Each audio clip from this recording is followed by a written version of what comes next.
एक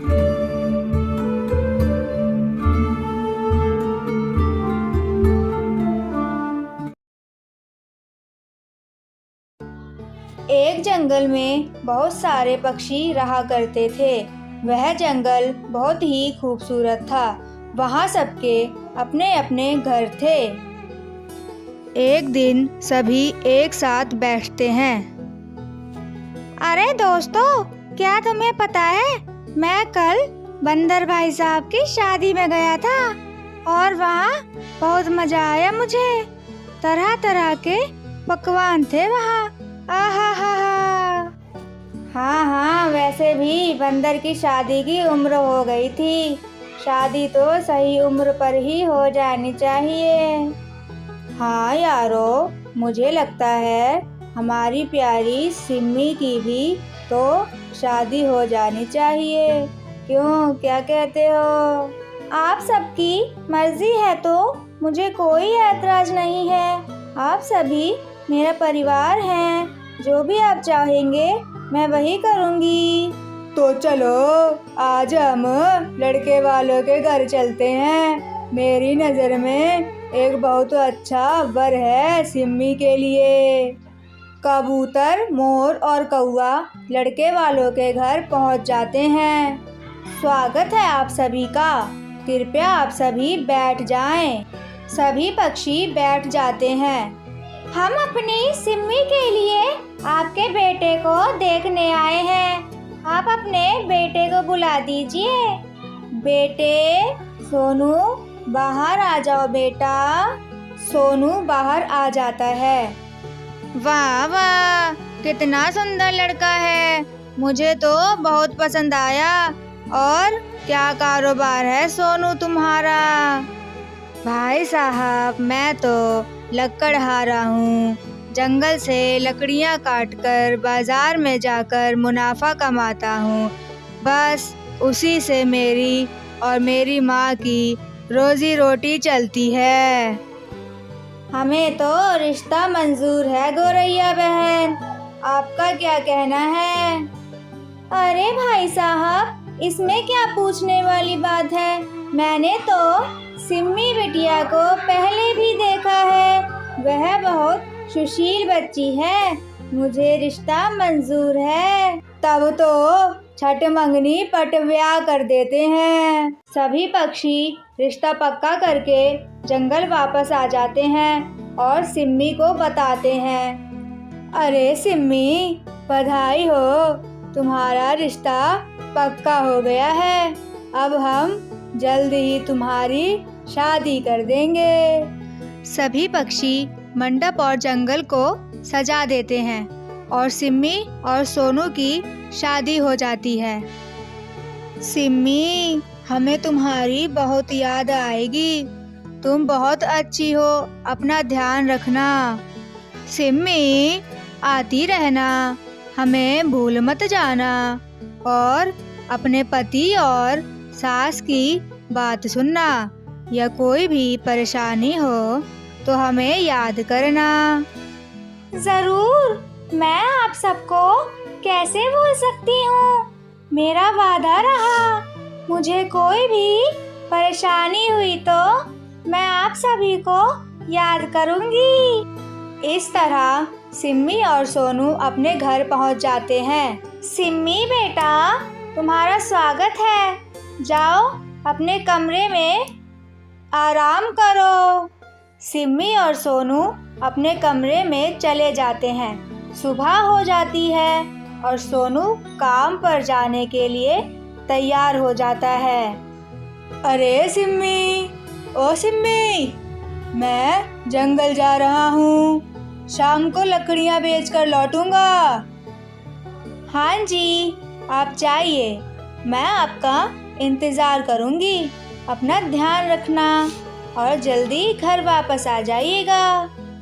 सोनू जंगल के लिए निकल पड़ता है और सिम्मी घर के कामकाज में लग जाती है और अपनी सास को खाना देती है।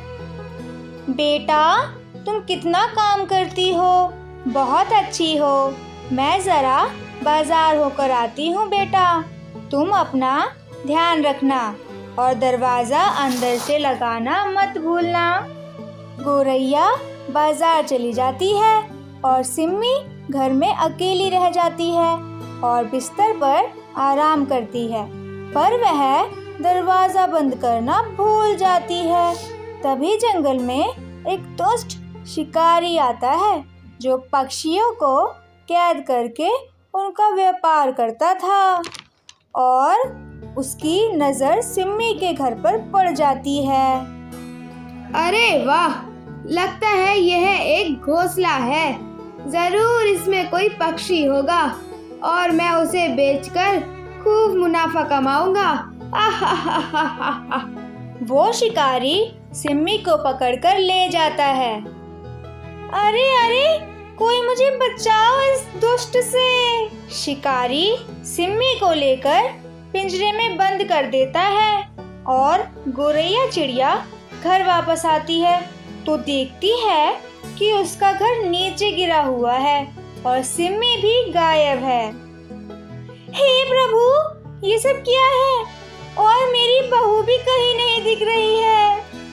गौरैया जंगल में सोनू के पास जाती है और उसे बताती है, बेटा सोनू, मैं बाजार गई थी पर जब मैं वापस आई तो सिम्मी बहू घर पर नहीं थी और घर भी पेड़ से नीचे गिरा हुआ था।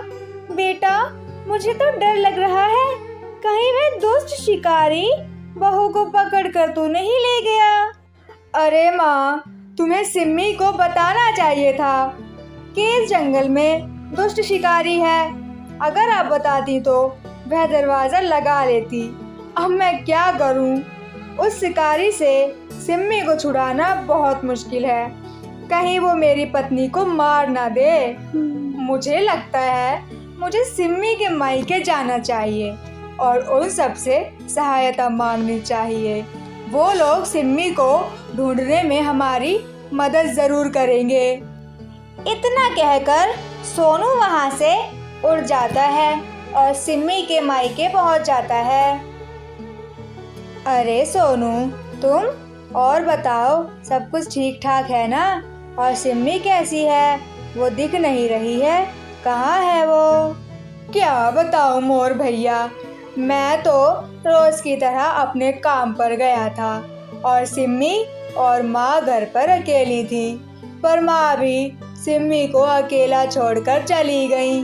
तभी एक दुष्ट शिकारी सिम्मी को पकड़कर ले गया और अब वो मिल नहीं रही है। कृपया आप सब मेरी सहायता करें। क्या? हे भगवान, पता नहीं कैसी होगी सिम्मी। मुझे पता है कि वो दुष्ट शिकारी कहाँ रहता है। कौआ सभी पक्षियों को लेकर शिकारी के ठिकाने पर जाता है और वहाँ देखते हैं कि शिकारी नदी के पास बैठकर पानी पी रहा है। देखो दोस्तों, वो रहा शिकारी, पर हम लोग उससे इतनी आसानी से सिम्मी को छुड़ा नहीं पाएंगे। हमें एक मजबूत संगठन और तरकीब चाहिए होगी। सुनो दोस्तों, मेरे पास एक बहुत बढ़िया तरकीब है। सुनो तोता भैया, तुम जाकर शिकारी से कहना कि अरे शिकारी भैया, तुम इतने श्रेष्ठ शिकारी होकर इस तुच्छ सी सिम्मी का शिकार कर रहे हो, यह आपको शोभा नहीं देता है। मैं आपको एक बहुत मोटी ताजी चिड़िया दूंगा, आप उसको ले जाकर बेच देना। और तोता शिकारी के पास जाता है और वहाँ पहुँचकर शिकारी से बोला, अरे शिकारी भैया, तुम इतने श्रेष्ठ शिकारी होकर इस तुच्छ सी सिम्मी का शिकार कर रहे हो, यह आपको शोभा नहीं देता। मैं आपको एक बहुत ही मोटी ताजी चिड़िया दूंगा, आप उसको ले जाकर बेच देना। ए तोते, तूने मुझे मूर्ख समझा हुआ है? मुझे पता है यह तेरी चाल है। तू इस चिड़िया को छुड़ाने आया है, पर तू भूल गया कि मैं इस जंगल का सर्वश्रेष्ठ शिकारी हूँ। मैं तुझे भी ले जाकर बेच दूंगा। अरे शिकारी भैया, कैसी बातें कर रहे हैं? आप मेरा इस चिड़िया से कोई वास्ता नहीं है। मेरी तो उस चिड़िया से दुश्मनी है। मैं बस उससे बदला लेना चाहता हूँ और आप उसे पकड़ लेंगे तो मेरा बदला पूरा हो जाएगा। अच्छा, तो मैं उसे भी बेच दूंगा। सभी पक्षी वापस जंगल लौट गए और तोता भी शिकारी के साथ जंगल आया। सभी पक्षी पेड़ और घास के पीछे छुप जाते हैं और जैसे ही शिकारी आता है सभी पक्षी चाकू फेंककर उसे मार देते हैं। चलो दोस्तों, अब जल्दी से चलकर सिम्मी को छुड़ा लाते हैं। सभी पक्षी वापस नदी के पास जाते हैं और सिम्मी को पिंजरे से निकाल देते हैं। आप सभी ने मुझे बचा लिया। मुझे तो लगा था कि वह शिकारी मुझे कहीं दूर ले जाकर बेच देगा। मैं बहुत डर गई थी। और फिर सिम्मी और सोनू अपने घर चले जाते हैं। वहाँ पर दूसरा घर बनाकर खुशी खुशी रहने लगते हैं।